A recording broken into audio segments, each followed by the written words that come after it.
कोलकाता में डॉक्टर और 10 साल की बच्ची की घटना। कोलकाता जैसे बड़े और व्यस्त शहर में हजारों कहानियां रोज जन्म लेती है। लेकिन कुछ कहानियां ऐसी होती है जो इंसानियत की मिसाल बन जाती है और वर्षों तक लोगों के दिलों में जिंदा रहती है। ऐसी ही एक घटना कुछ साल पहले इस शहर के एक बड़े अस्पताल में हुई थी। अस्पताल के बाहर उस दिन सुबह से काफी भीड़ थी। एम्बुलेंस की आवाजें, मरीजों की चिंता भरी निगाहें और डॉक्टरों की भागदौड़ के बीच एक गरीब आदमी अपनी लगभग 10 साल की छोटी सी बेटी को गोद में उठाए अस्पताल के गेट पर खड़ा था। उस आदमी का नाम रमेश चौहान था। उसकी बेटी का नाम पायल। पायल की सांसें तेज चल रही थी और उसका चेहरा पीला पड़ चुका था। रमेश की आंखों में डर साफ दिखाई दे रहा था, क्योंकि उसकी बेटी कई महीनों से दिल की गंभीर बीमारी से जूझ रही थी। गांव के छोटे डॉक्टरों ने पहले ही कह दिया था कि अगर जल्द ही दिल का ऑपरेशन नहीं हुआ तो बच्चे की जान बचाना मुश्किल हो जाएगा। कई लोगों ने सलाह दी कि उसे बड़े शहर ले जाओ और अच्छे डॉक्टर को दिखाओ। किसी ने उसे बताया कि कोलकाता के एक प्रसिद्ध हृदय रोग विशेषज्ञ डॉक्टर अरविंद दत्ता ऐसे ऑपरेशन में बहुत माहिर है और उन्होंने कई बच्चों की जान बचाई है। यही उम्मीद लेकर रमेश अपनी छोटी बेटी को लेकर गांव से कई 100 किलोमीटर की यात्रा तय करके इस बड़े शहर तक पहुंचा था। अस्पताल के अंदर जब पायल को डॉक्टरों ने जांचा तो पता चला कि उसकी दिल की एक नस में गंभीर समस्या है और तुरंत ऑपरेशन करना जरूरी है। अगर 2-3 दिनों के अंदर सर्जरी नहीं हुई तो बच्चे की हालत और खराब हो सकती थी। डॉक्टर अरविंद दत्ता ने पायल की रिपोर्ट ध्यान से देखी और फिर रमेश को अपने कमरे में बुलाया। उन्होंने बहुत शांत आवाज में कहा कि ऑपरेशन संभव है और उम्मीद है कि बच्ची ठीक हो जाएगी। लेकिन यह एक जटिल सर्जरी है और इसकी कुल लागत लगभग 7 लाख रुपये तक आएगी। यह सुनते ही रमेश के पैरों तले जमीन खिसक गई और उसके हाथ कांपने लगे और आंखों में आंसू भर आई। वह एक छोटे से गांव में मजदूरी करने वाला साधारण इंसान था और दिन भर मेहनत करने के बाद भी कभी कभी घर में ठीक से खाना तक नहीं बन पाता था। 7 लाख रुपये उसके लिए किसी सपने से कम नहीं थे।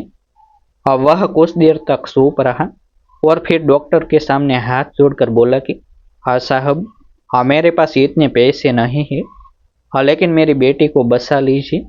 उसने कहा कि वह अपनी जमीन बेच देगा, अपना घर गिरवी रख देगा, लेकिन अभी उसके पास 1 लाख रुपये भी नहीं है। डॉक्टर अरविंद दत्ता कुछ क्षण तक चुप बैठे रहे। उन्होंने अपने सामने बैठे उस गरीब पिता की आंखों में झांक कर देखा। वहां डर था, बेबसी थी और अपनी बेटी को खो देने का खौफ भी था। डॉक्टर ने धीरे से पूछा कि अभी तुम्हारे पास कितने पैसे हैं?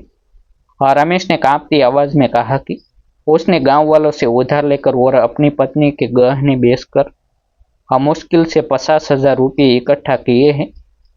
यह सुनकर डॉक्टर ने गहरी सांस ली। उन्होंने पायल की रिपोर्ट फिर से उठाई और कुछ देर तक देखते रहे। उस समय उनके सामने सिर्फ एक डॉक्टर का कर्तव्य नहीं बल्कि इंसानियत की परीक्षा भी थी। बाहर ऑपरेशन थिएटर में रोज कई महंगे ऑपरेशन होते थे, लेकिन इस छोटी बच्चे की जिंदगी अब पैसे के तराजू में अटक गई थी। रमेश अस्पताल के बाहर बेंच पर बैठा था और उसकी बेटी उसकी गोद में सिर रखे सोने की कोशिश कर रही थी, लेकिन उसकी सांसों की आवाज साफ बता रही थी कि वह दर्द में है। रमेश की आंखों से बार बार आंसू गिर रहे थे। अब वह मन ही मन भगवान से प्रार्थना कर रहा था कि कोई चमत्कार हो जाए। और तभी एक नर्स आई और उसने कहा कि डॉक्टर साहब ने तुम्हें फिर से बुलाया है। रमेश घबराते हुए डॉक्टर के कमरे में गया। उसे लगा शायद अब उसे पैसे का इंतजाम करने के लिए कहा जाएगा या अस्पताल से वापस जाने को कह दिया जाएगा। लेकिन अंदर जो हुआ उसने रमेश की जिंदगी बदल दी। डॉक्टर अरविंद दत्ता ने कुर्सी से उठकर रमेश को बैठने के लिए कहा और फिर शांत आवाज में बोले कि तुम चिंता मत करो, तुम्हारी बेटी का ऑपरेशन होगा। यह सुनकर रमेश की आंखों में उम्मीद की एक हल्की किरण चमकी। लेकिन वह तुरंत बोला कि साहब, मेरे पास पैसे नहीं है। डॉक्टर ने मुस्कुराते हुए कहा कि अभी तुम्हें पैसों के बारे में सोचने की जरूरत नहीं है। सबसे जरूरी तुम्हारी बेटी की जान है।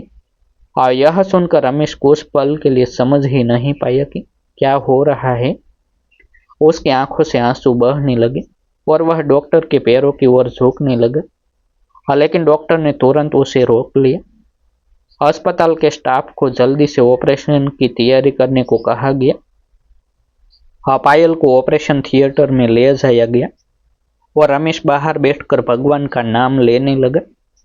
उस दिन अस्पताल के कई डॉक्टर और नर्स इस मामले को चुपचाप देख रहे थे। उन्हें पता था कि यह ऑपरेशन बहुत महंगा है और गरीब पिता के लिए यह रकम जुटाना लगभग असंभव है। लेकिन डॉक्टर अरविंद दत्ता ने बिना किसी हिचकिचाहट के ऑपरेशन शुरू करने का फैसला कर लिया था। करीब 4 घंटे तक ऑपरेशन चला।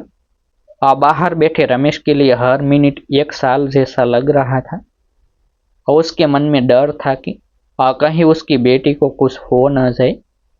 आखिरकार ऑपरेशन थिएटर का दरवाजा खुला और डॉक्टर बाहर आई। उनके चेहरे पर हल्की सी मुस्कान थी। उन्होंने रमेश के कंधे पर हाथ रखा और कहा कि अब ऑपरेशन सफल रहा है। तुम्हारी बेटी अब खतरे से बाहर है। यह सुनते ही रमेश जमीन पर बैठ गया और रोते हुए भगवान का धन्यवाद करने लगा। लेकिन असली चौंकाने वाली बात अभी बाकी थी। जब अगले दिन अस्पताल के बिल की बात आई तो रमेश के दिल की धड़कन फिर तेज हो गई। उसे लगा अब शायद उसे 7 लाख रुपये के बारे में बताया जाएगा और वह फिर उसी परेशानी में फंस जाएगा। लेकिन जब उसने बिल देखा तो उसकी आंखें फटी की फटी रह गई। कोलकाता के उस बड़े अस्पताल में अगली सुबह जब रमेश अपनी बेटी पायल के वार्ड के बाहर बैठा था, तो उसके मन में कई तरह के विचार चल रहे थे। एक तरफ उसे खुशी थी कि उसकी बेटी का ऑपरेशन सफल हो गया और वह अब धीरे धीरे ठीक हो रही थी। लेकिन दूसरी तरफ उसके दिल में एक बड़ा डर भी था। वह डर अस्पताल के बिल का था। रमेश को बार बार वही बात याद आ रही थी कि डॉक्टर ने कहा था कि ऑपरेशन में करीब 7 लाख रुपये का खर्च आएगा। उसके पास तो सिर्फ 50,000 रुपये ही थे। वह सोच रहा था कि अगर अस्पताल इतने पैसे मांगेगा तो वह क्या करेगा, कहाँ से लाएगा, किससे मदद मांगेगा। ऐसी चिंता में डूबा हुआ वह कुछ देर बाद बिलिंग काउंटर की ओर गया। उसके हाथ कांप रहे थे और दिल की धड़कन तेज हो चुकी थी। काउंटर पर बैठे कर्मचारी ने उसका नाम पूछा और फिर कंप्यूटर में कुछ देखने लगा। थोड़ी देर बाद उसने एक फाइल निकाली और रमेश के हाथ में दे दी। रमेश ने कांपते हुए हाथों से वह फाइल खोली। जैसे ही उसकी नज़र बिल की रकम पर पड़ी, वह कुछ क्षण के लिए बिल्कुल चुप रह गया। उसकी आंखें फैल गई और चेहरा हैरानी से भर गया। बिल में 7 लाख रुपये की जगह सिर्फ 50,000 रुपये लिखे थे। रमेश को पहले लगा शायद कोई गलती हो गई है। उसने घबरा कर कर्मचारी से पूछा कि क्या यह सही बिल है। कर्मचारी हल्की मुस्कान के साथ बोला कि हाँ, यही सही बिल है। रमेश को अब भी विश्वास नहीं हो रहा था। वह तुरंत डॉक्टर अरविंद दत्ता के कमरे की ओर भागा। कमरे में पहुंचते ही उसकी आंखें से आंसू बहने लगे। वह बार बार डॉक्टर के सामने हाथ जोड़कर खड़ा हो गया और बोला कि हाँ साहब, यह कैसे हो सकता है।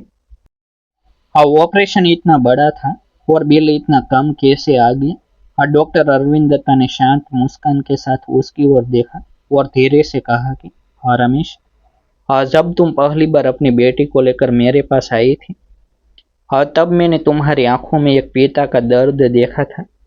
एक डॉक्टर होने के नाते मेरा काम सिर्फ ऑपरेशन करना नहीं है, बल्कि किसी की जिंदगी बचाना भी है।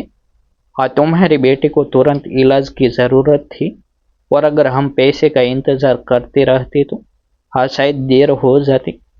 इसीलिए मैंने अस्पताल प्रबंधन से बात करके बाकी पूरा खर्च माफ करवा दिया। तुम्हें सिर्फ वही पैसे देने हैं जो तुम्हारे पास थे। यह सुनते ही रमेश की आंखों से आंसुओं की धारा बहने लगी। वह भावुक होकर डॉक्टर के पैरों में झुकने लगा। लेकिन डॉक्टर ने तुरंत उसे पकड़कर खड़ा कर दिया। उन्होंने कहा कि ऐसा मत करो, मैं सिर्फ अपना कर्तव्य निभा रहा हूँ। अगर आज तुम्हारी बेटी की जगह मेरी बेटी होती तो मैं भी यही उम्मीद करता कि कोई डॉक्टर उसकी मदद करे।